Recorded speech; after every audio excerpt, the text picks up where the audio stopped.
তো আমি একটু আগে আপনাদের বলেছিলাম যে পাম বাগানের ভিতরে যাব, তো অনেক গভীরে গিয়েছিলাম, বাট ওইখানে দেখানোর মতো কোনো কিছুই নাই, যা আগে আপনাদের বলেছিলাম। এই মুহূর্তে আমি ওইখান থেকে ব্যাক চলে এসেছি। এখন আমরা যাব আমাদের পিছনে যেই কৃষি জমি দেখতে পাচ্ছেন সেই কৃষি জমিগুলোর মধ্যে, আর ওইগুলোর মধ্যে কি কি চাষবাস হয় ওইগুলো সম্পূর্ণ আমি আপনাদের দেখাবো। দেখা যাক আমি আপনাদের কত যদি দেখাতে পারি যে এখানে তারা কিভাবে চাষ করে। আর প্রচুর পরিমাণে সুন্দর জায়গাটা। আমি যদি এখানে না আসতাম তাহলে হয়তো আপনাদের বলতে পারতাম না, আমি চোখে না দেখলেই এগুলো আসলে বিশ্বাস করতে পারতাম না। এত সুন্দর জায়গা, যে বাহিরে যে কত সুন্দর জঙ্গলের ভিতরে। তো চলেন। তো এই মুহূর্তে আমরা চলে এসেছি যে কৃষি জমির ভিতরে। তো এখান থেকে আমি আপনাদের দেখাবো যে এখানে কী কী চাষবাস হয়। প্রথমত দেখাচ্ছি যে এখানে দেখেন লাল শাক, লাল মাটির উপরে কত সুন্দর সবজি হয়েছে, আপনারা অবশ্যই দেখতে পাচ্ছেন। আমার দুই পাশে লাল শাকের খুব সুন্দর একটা দৃশ্য। আর আমার এই পাশে যে জমিটা আছে, এই পাশে এই জমিটার মধ্যে চাষ করা হয় যে সিম, যে লম্বা লম্বা সিম হয়, সেই সিমগুলো এইখানে চাষ করা হয়। আর এই পুরো জুড়ে এর অপর পাশে আছে আপনার শশা ক্ষেত। তারপরে এখানে এই যে এগুলো দেখেন, এই সাইডে হিসেবে এটা একটা খাত, ঠিক আছে। এখানে এই যে এটা দেখতে পাচ্ছেন, এটা হয়তো আপনারা চিনবেন। এই জিনিসটা হচ্ছে গ্যান্ডারি, যেটাকে বলা হয় গ্যান্ডারি মানে উক, আমরা যেটাকে বলি আখ। তো এরকমই অনেক সুন্দর। তো আমরা এখন একটু পরেই আপনাদের ভিতরে গিয়ে দেখাবো যে ভিতরে দেখতে কিরকম ফলন ধরেছে। তো দেখতে থাকুন। এই মুহূর্তে আমরা শশা ক্ষেতের ভিতরে যাচ্ছি। চলুন দেখা যাক আপনাদের ভিতর থেকে শশা ক্ষেত দেখাই। একটু সাইড দিয়ে আসতে হবে। আমি তো এক পাশে দিতেছি, আমি 16 তারিখ আছি, ঠিক আছে? 16 তারিখ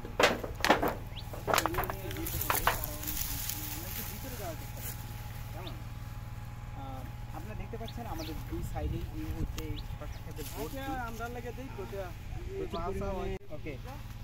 তো গাইস, এই মুহূর্তে আমি দেখতে পাচ্ছেন একদম শশা ক্ষেতের মাঝখানে আছি। যদিও এখানে প্রচুর পরিমাণে শশা প্রত্যেক দিন এখানে ছিঁড়া হয়, এগুলো থেকে শশা তোলা হয়। তো আমরা এখানে প্রচুর পরিমাণে শশা আছে, আপনারা এই যে দেখতে পাচ্ছেন। আমি চাইলেই মানে এখান থেকে এখন যেটা খুশি সেটা খেয়ে ফেলতে পারি, বাট ভাই একটা জিনিস গাছের মধ্যে দেখতে এত সুন্দর বলার পর আমি কখনো গাছ থেকে ছিঁড়ে শশা খাইনি, তবে আজকে চেষ্টা করব, ট্রাই করবো এই ভিডিওর মাধ্যমে যে গাছ থেকে ছিঁড়ে একটা শশা খাওয়ার জন্য। এই যে দেখেন আমার ক্যামেরাম্যান অলরেডি কিন্তু একটা ছিঁড়ে ফেলেছে, ঠিক আছে। তো আমরা একটু ভালো দেখি যেটা খাওয়া যাবে। সব ছোট ছোট আজকে এগুলো তুলে ফেলেছে, তাই এই যে অলরেডি এখান থেকে একটা পেয়েছি অলরেডি। আমি এটাকে এখন ছিঁড়তে চাচ্ছি, এই যে একবারে ভিতরে।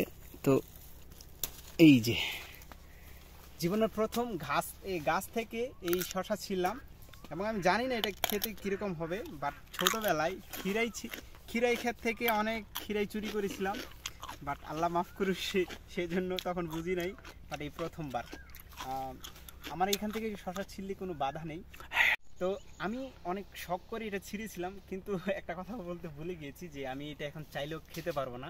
কারণ প্রথমত এটা খেতে হলে আমাকে এটা আগে পরিষ্কার করতে হবে, পানি দিয়ে ভালো করে ধুতে হবে, তারপরে এটা খেতে হবে। কেননা একটু আগেই এখানে বিষ দিয়ে গেছে, মানে পোকা মারার বিষ। সো আমি চাচ্ছি না যে রিস্ক নিতে, কারণ এটা খেলে হয়তো মানে যদি আমার কোনো সমস্যা হয়, আমি চাই না এই মুহূর্তে ঘুরতে এসে এখানে কোনো প্রকার সমস্যা করতে। সো আমি আপাতত এটাকে আমার পকেটে ভরলাম, এবং আমি এটা দরকার হলে বাসায় গিয়ে খাবো, তবুও এটা থাকুক। দেখেন আপনাদের একটু ঘুরিয়ে দেখাই।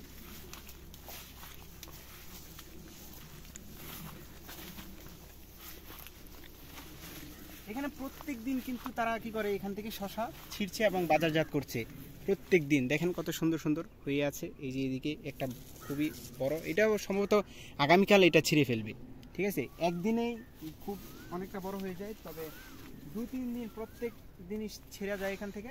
তা প্রতিদিনই এই যে এখন গাছ বড় হয়ে গেছে, এখন তারা প্রতিদিনই বাজারজাত করবে। সো এখন আমরা অন্য কিছু আপনাদের দেখাতে চলেছি, এখন এইখান থেকে বের হয়ে যাব।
কমলি শাক মনে এইটা ওইটা কমলি শাক কোন ওই পাশেরটা আর মাঝখানের এইটা কি?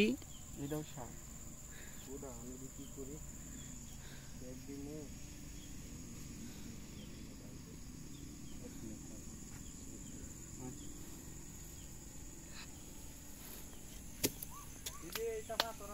হ্যাঁ এটা ভাতর দিয়ে লোয়া বানাই গাইস, এখন আমরা এই যে লাল শাক দেখতে পাচ্ছেন, এগুলো হচ্ছে আমরা তুলবো তো ভাজি করার জন্য, ঠিক আছে?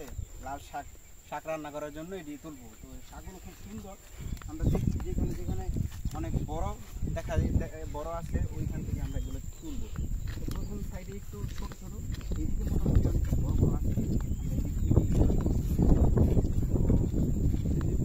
মাঝখানে হয়ে গেছে, তাই আমরা একটু ওইদিকে যাচ্ছি। এইখানে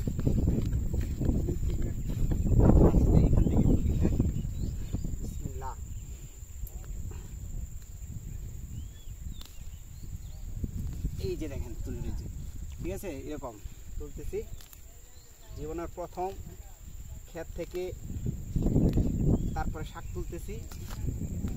হ্যাঁ, শাকগুলো একদম কচি কচি। তুমি কও কিছু, কইতে থাকো, কও।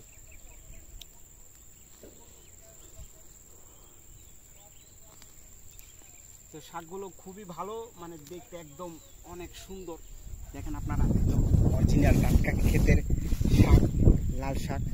সো বিউটিফুল বিউটিফুল, আমি জানি না এগুলো খেতে কিরকম হবে, আশা করি যেরকম দেখতে সুন্দর খেতেও সুন্দর। আর লাল শাক অবশ্যই জানেন আপনারা, মানুষের খাওয়া খুবই দরকার, কারণ লাল শাক আমাদের শরীরের ব্লাড বৃদ্ধি করে। নিচ থেকে ধরে, নিচ থেকে ধরো। এই যে খালি টান দিচ্ছে আর উঠে পড়ছে, লাল মাটি তো একবারে টান দেওয়ার সাথে সাথে এগুলো হাতের মুঠোয় চলে আসে। আর খুবই গাছের গোড়ার মধ্যে ধরে টান দিতে না দিতেই শাক হাতে চলে আসে।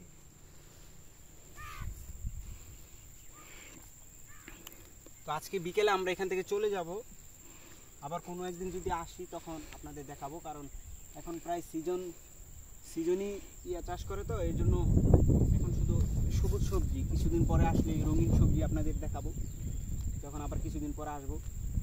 সবাই আমাদের পেজটাকে ফলো দিয়ে রাখবেন, ইউটিউব চ্যানেলটাকে সাবস্ক্রাইব করে রাখবেন।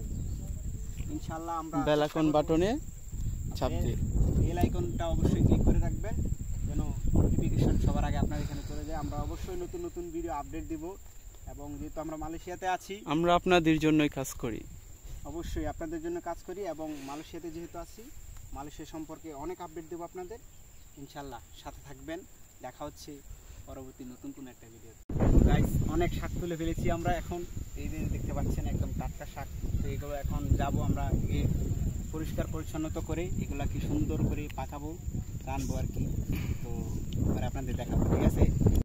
আমরা এই মুহূর্তে এগুলো এই যে মানে বাছতেছি, সুন্দর করে কাটাকুটি করতেছি। আমার ভাই কাটতেছে, আমিও কাটতেছি, একটু পরে রান্না করব। তো কাটাকাটি এত বেশি দেখালাম না, পরে রান্না দেখাবো না। ভালো থাকবেন।